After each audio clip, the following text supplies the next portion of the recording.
doing things will change it. And the best thing you can do is go help someone else to bring pure truth to a negative thought or a negative energy. But I clear my mind. So positively, one time, something negative, I worry about a family member dying, I say cancel.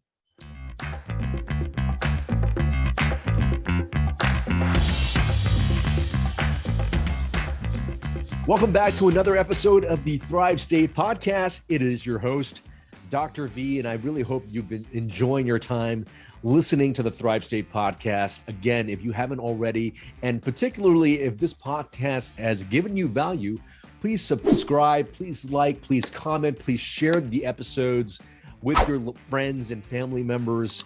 And you could do us a big favor by rating this podcast at ratethispodcast.com/ThriveState.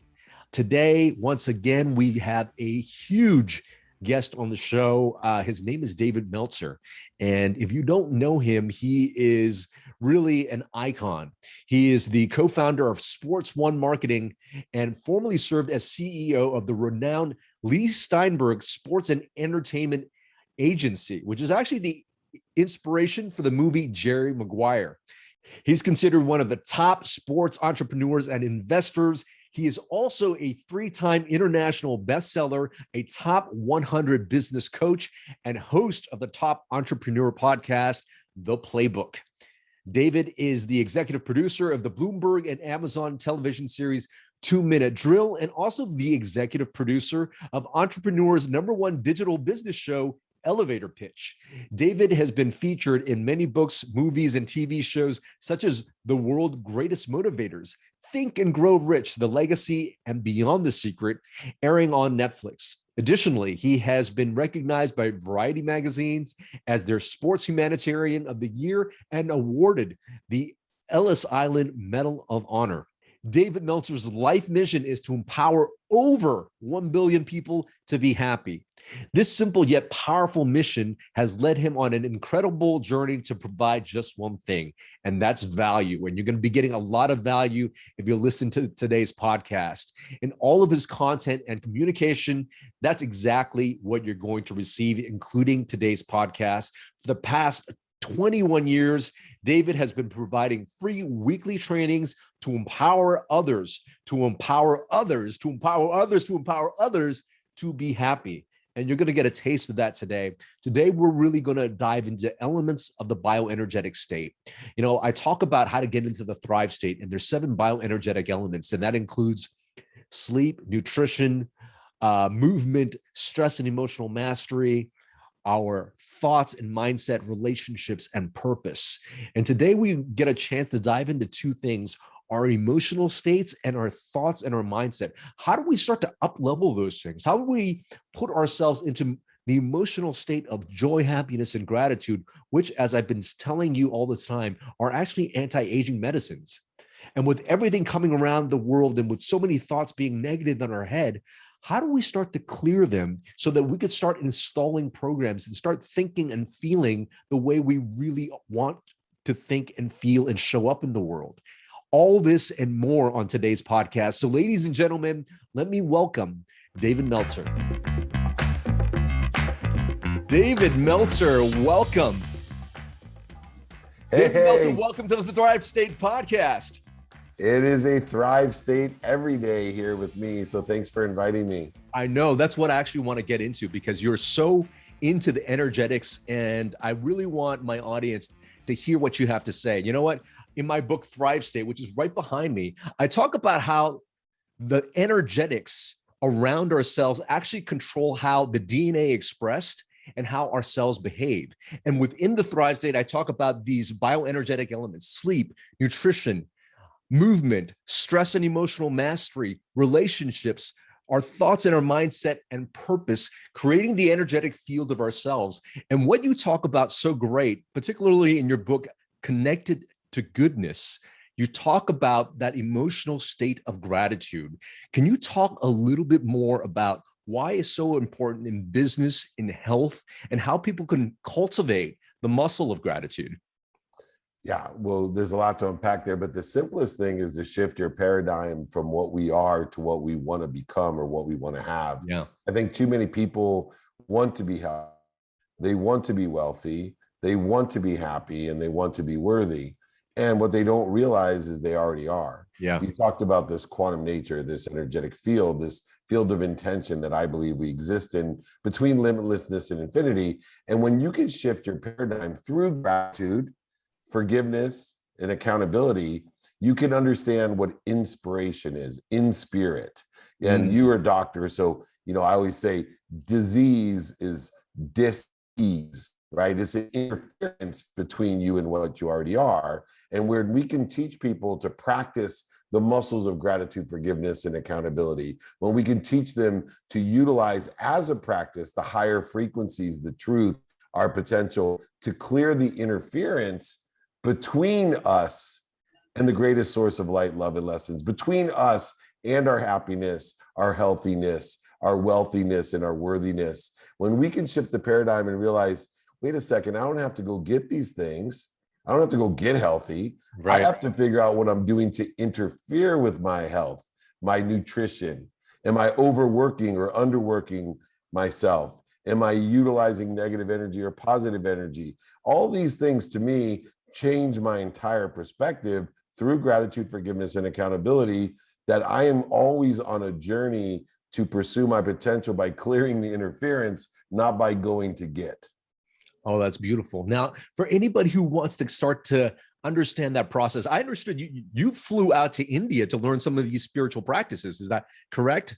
Yeah, I got tricked into utilizing quantum healing, theta meditation, and understanding awareness. And I was flying out to India the first time, and I met a medical doctor who told me that I was full of light.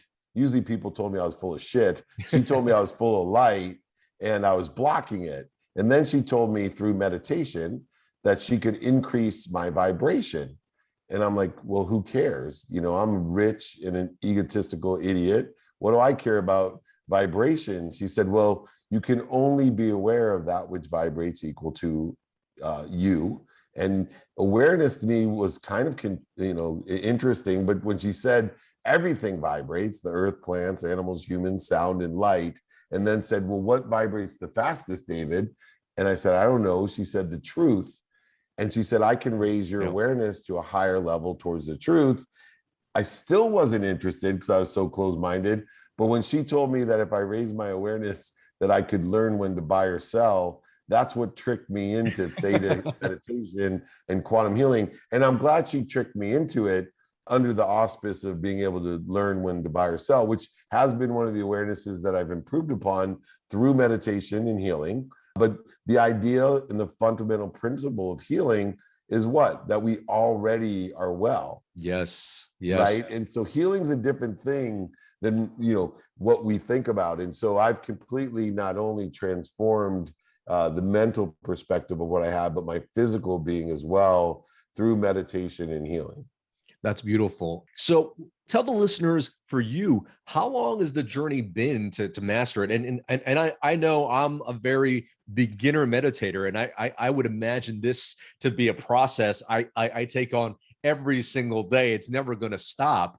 So what has the process been like for you? And for somebody who does not know any meditation, what are the resources and how do they best start, just get a start at this powerful technique?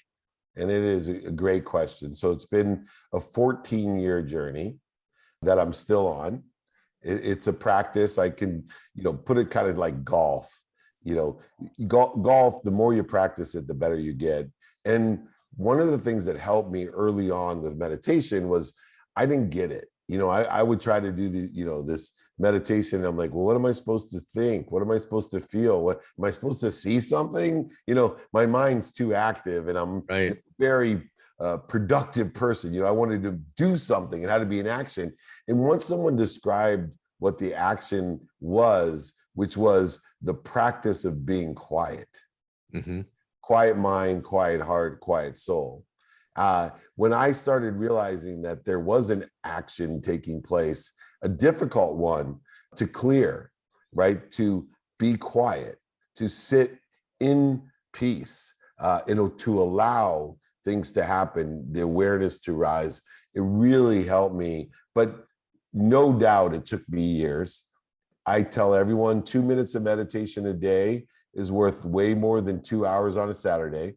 I've been meditating for 20 minutes a day for almost 14 years now. I don't miss a day. It's a non-negotiable. I spend a minimum of an hour a day on my health, and it's a non-negotiable. That means that, if I have a set calendar and, God starts laughing at my well-developed plan, which he loves to do, then I go to my non-negotiables, and my number one non-negotiable is health. And my number one health routine is to meditate first for 20 minutes. So I never miss it. And I get better and better at it. And, understanding through guided meditation, mentors of meditation, headspace, there's so many different things. YouTube, I utilize YouTube even, but just keep doing it every day. It's funny because then people say, well, it's so powerful. Why don't you go up into the mountains and, like the Buddha, and just sit there all day and meditate? I said, whoa. Here's my philosophy of that. You can only take so much download. This is the same way that you could love jogging, but you're not going to jog all day long every day, right? Because your body couldn't handle it. Well, the same thing's true with your mind and your soul. You can't handle that much download in one day. 20 minutes is a good amount, just like probably exercise. 20 minutes of tough cardio is probably the best thing you can do every day. 20 minutes of meditation, 20 minutes of stretching, all these different things. You're in the man-made construct of 24 hours of activity. Utilize it productively, exponentially. 2 minutes a day is worth 2 hours. 20 is worth 20 hours. So maximize it by not overdoing it as well. This episode of the Thrive State podcast is brought to you by the Thrive State Accelerator. The Thrive State Accelerator is actually a home course that I developed using the exact same techniques I work with my celebrity clients, CEOs, and executives on how to get them to the Thrive State. The Thrive State Accelerator teaches you how to master your 7 bioenergetic elements. That's sleep, nutrition, movement, stress and emotional mastery, relationships, our thoughts and mindset, as well as purpose. In this Thrive State Accelerator, you're also going to get a bonus module on optimization. That's how I talk about supplementation, peptides, all the optimization techniques I use with my clients to get them to the Thrive State. Now, for some of you who are just joining us for the first time, you guys might be wondering, what is the Thrive State? Well, the Thrive State is actually the energy, the epigenetic environment we give to ourselves, telling our DNA how to act and how to respond. And if we want optimal health, longevity, and peak performance, if we can master these 7 bioenergetic elements, our ability to have those 3 things that we just said, optimal health, longevity, and peak performance, is at its greatest. And it also prevents you from getting chronic symptoms like brain fog, being overweight, feeling sluggish, acne, pain, all these chronic symptoms, as well as preventing you from getting chronic disease. So getting to that Thrive State is really getting to that state to master being that very best version of yourself so you could show up for you, for your family, for your business, everything that's important to you. So go ahead, check it out right now at kienvu.com/accelerator and use coupon code podcast25 for 25% off. Now back to the podcast. That's a really, really good point. Meditation is such a powerful tool to just be aware of your thoughts, be aware of your emotions, and start to shift some of those things. Now, I wonder how meditation fits into this next question I'm going to ask you, which is, at this point where there's the pandemic going on in the world, where some people have really felt hit very hard by the pandemic, whether it be losing a family member, losing a job, losing a lot of their income and their resources. They've got a lot of negative thoughts that might be floating in their mind. In fact, we know that primary thoughts that we think are probably negative. How do we then start to shift some of those thoughts, start to shift maybe some of those subconscious beliefs so that we don't have these subconscious things that lead to, emotional states that put us in worry or anxiety and stress and then affect us in DNA? Do you have some practical tools or framework people can use to shift those things? Yeah, I've had this methodology even pre-pandemic because, people talk about we're in this everything's so uncertain. Well, I tell people all the time, you'll never have certainty until you can forgive the unforgivable. That's the only certainty I know. And so for me, understanding that change is certainty. and that sometimes there's more change than others for some people and sometimes less for other people. So what do? Understand that we have control of the three things. One, our mindset. Two, our heart set, right? We have complete control of how we see things. We have complete control of how we feel about them. And we have complete control on what we do. Those are the three things you have control of, regardless of all the changes and uncertainty that exists in the universe. So what do? I have a practice that when things, triggers of the ego, these negative thoughts, the negative chatter, the negative pain, suffering, setbacks, failures, these are indicators that you have a better place to be. See, pain is not punishment. Setbacks and failures and mistakes aren't punishment. They're simply a turn signal that says, hey, man, you're moving in the wrong direction. Let me help you out into a better place, a better situation by teaching you a lesson.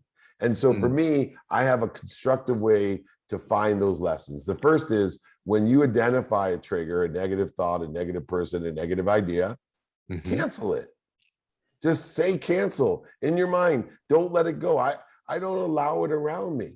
Cancel. Now, subconsciously, we have 40,000 thoughts that are hosted there. And there may be times like me, and you probably, because you're a doctor, you probably have a little bit of an obsessive nature to you, that you just can't let it go. You know, you're going to bed and you tell you, let it go, let it go, let it go. Well, number one, logic can never overcome emotion. So many people try to overcome the way they feel by telling themselves something. No, it's not going to work. Doing things will change it. And the best thing you can do is go help someone else to bring pure truth to a negative thought or a negative energy. But I clear my mind. So positively, one time, you know, something negative, you know, I worry about a family member dying, I say cancel. Right? Instead of other people start dwelling, oh, my mom's 86. Oh my God, COVID's gonna, I gotta make, and they start going down the rabbit holes of negativity and it grows arms and legs and it continually encompasses all of us and starts programming our subconscious so that when we're not even thinking about it, we're thinking about it. When we're sleeping, it starts manifesting itself. So cancel the conscious ones. If it is already in your subconscious, practice clearing your mind.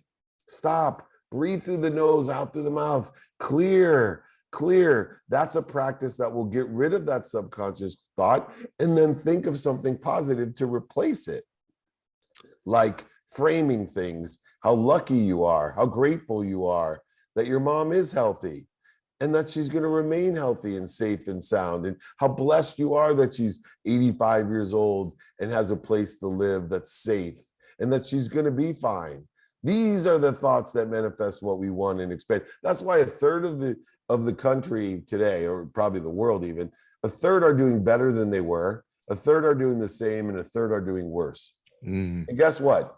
I've never done better in my life, but in that time frame, I've never had a better 18 months of my life, health-wise, wealth-wise, worthy witness-wise, and happiness-wise. But in that time frame, I lost relatives, I lost friends, I lost my entire business. I was in the sports marketing event business, but all I did was cancel the negative thoughts, clear my mind, and then connect to the greatest source of light, love, and lessons, and utilize the skills, knowledge, and desires that I had to align with, to be synergistic, supplementary to what was doing well, what was stable, and what I thought would do well in the future.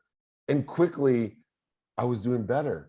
That pain, that suffering, the mistakes, failures, setbacks that everyone felt in March, I remember the day, March 15th, 2020, March 15th, everybody, oh my God, the sky is falling. And I immediately started canceling. I started clearing my mind and connecting to the greatest source of power, light, and lessons. And by April, I was on the move. By May, even better. By June, I was full of light going, oh my gosh, this is incredible. I'm so glad all this happened. And, you know, here I am with those lessons in my heart, mind, and my body. And I'm manifesting more and more than I've ever been able to. And I'm not in the sports event business anymore. I got TV shows, I got podcasts, I got speaking engagements virtually. I don't even have to leave my closet to inspire people anymore. It's incredible. I make more money for speaking than I ever did from my closet halfway dressed. That's amazing. And I know that your mission in life is really to empower 1 billion people Over, to don't be limit happy. me, don't limit me. Over 1 billion people. Over 1 billion people, over 1 billion people to be happy. And certainly thank you for the time that you've given us and all the tools on how to tap into emotional states, how to start canceling those negative thoughts. I know you give value every Friday. Is that correct? Yeah, so every Friday I do free training for over 21 years now. It used to be 20, now it's over 21. So join me, email me though. I have templates that help you, the cancel, clear, connect exercise. I have a book, plenty of books, different ones, but I will send you an ebook, audiobook. I'll sign a copy, send it to you, pay for shipping. David@dmeltzer.com. Come to my free trainings, get my free exercises, my free books.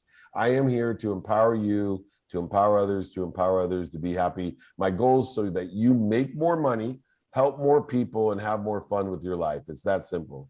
That's beautiful. Here's the last question for you. Of everything that you've gone through in your life, what has been your best medicine? My best medicine is humility. So people would ask me, what lesson had I learned that's the greatest lesson in my life? What would I tell my 18-year-old self? Well, I'll tell you, my 18, 28, 38, 48, I'm 53 right now. I tell myself every day, radical humility, ask for help.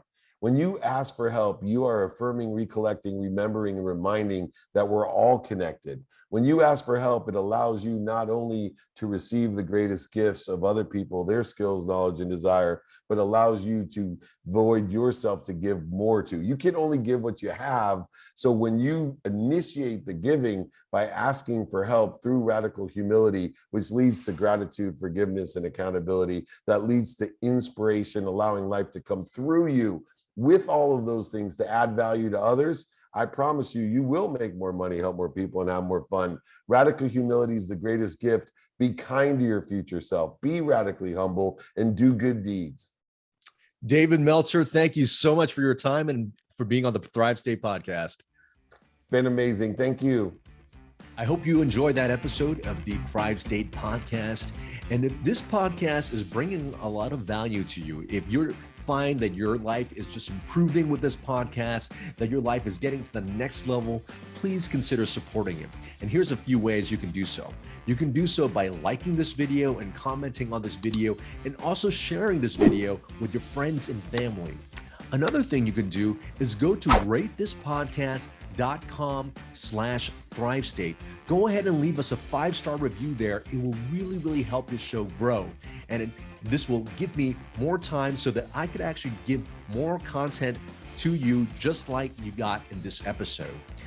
And if you haven't already picked up a copy of my book, Thrive State, Your Blueprint for Optimal Health, Longevity, and Peak Performance, you can pick it up now. It became a #1 new release in longevity. Go to thrivestatebook.com. And if you enjoy the book, please consider leaving us a review as well. And the last thing you can do, if you're liking everything here and you want to work more closely with me as well as my team to get you into the Thrive State, go to kienvu.com/accelerator and consider joining the home course, the Thrive State Accelerator. It's really the course that I use. It's the concepts that I use personally when I work with CEOs, celebrities, and my high-profile clients to get them to the Thrive State. Again, the Thrive State Accelerator at kienvu.com/accelerator. And because you're a listener of this podcast, I want you to save 25% by using the coupon code podcast25. I hope we continue to give value to you. And remember always, you are your best medicine.